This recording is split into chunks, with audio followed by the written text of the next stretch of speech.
بسم اللہ الرحمن الرحیم۔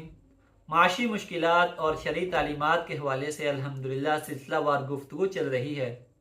گزشتہ نشستوں میں یہ بات سامنے آئی تھی کہ اگر ہم اپنی معاشی محنت کے ساتھ ساتھ نماز کی پابندی کر لیں، رزق حلال کمائیں، سورہ واقعہ رات کو خود بھی پڑھیں، اپنے گھر والوں سے بھی اس کا اہتمام کروائیں، درود شریف اور استغفار کی کثرت کریں، تو یہ ہماری معیشت کے لیے بہت ہی مفید ثابت ہوگا۔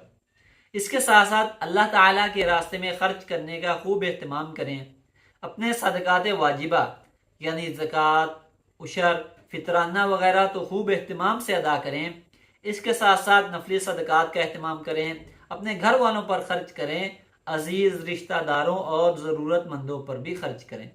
حدیث قدسی میں اللہ تبارک و تعالیٰ فرماتے ہیں، یا بنی آدم انفق انفق علیک، صحیح البخاری، اے ابن آدم تو خرچ کر میں تجھے دیے جاؤں گا۔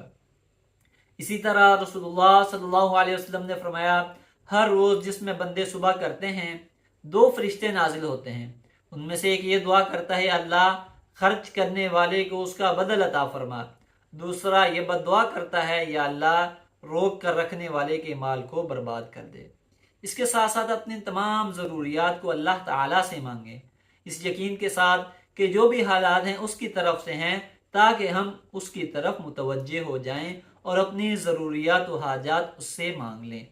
رسول اللہ صلی اللہ علیہ وسلم نے فرمایا، تم میں سے ہر ایک اپنی ہر حاجت کا سوال اللہ تعالیٰ سے کرے، یہاں تک کہ اگر اس کے جوتے کا تسمہ بھی ٹوٹ جائے تو وہ بھی اللہ تعالیٰ سے مانگے، صحیح البخاری، شعب الایمان۔ اسی طرح اپنی معیشت میں اور اپنے خرچ میں توازن پیدا کریں۔ ہر وقت عیاشی میں رہنا اور جہاں دل کرے وہیں خرچ کرنا یہ پسندیدہ نہیں، بلکہ جہاں جس چیز کی جتنی ضرورت ہو اتنا ہی وہاں پر خرچ کیا جائے۔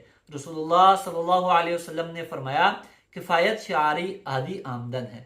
اللہ تعالی ہم سب کو ان اعمال پر عمل کرنے کی توفیق عطا فرمائے، آمین۔ وآخر دعوانا ان الحمد للہ رب العالمین۔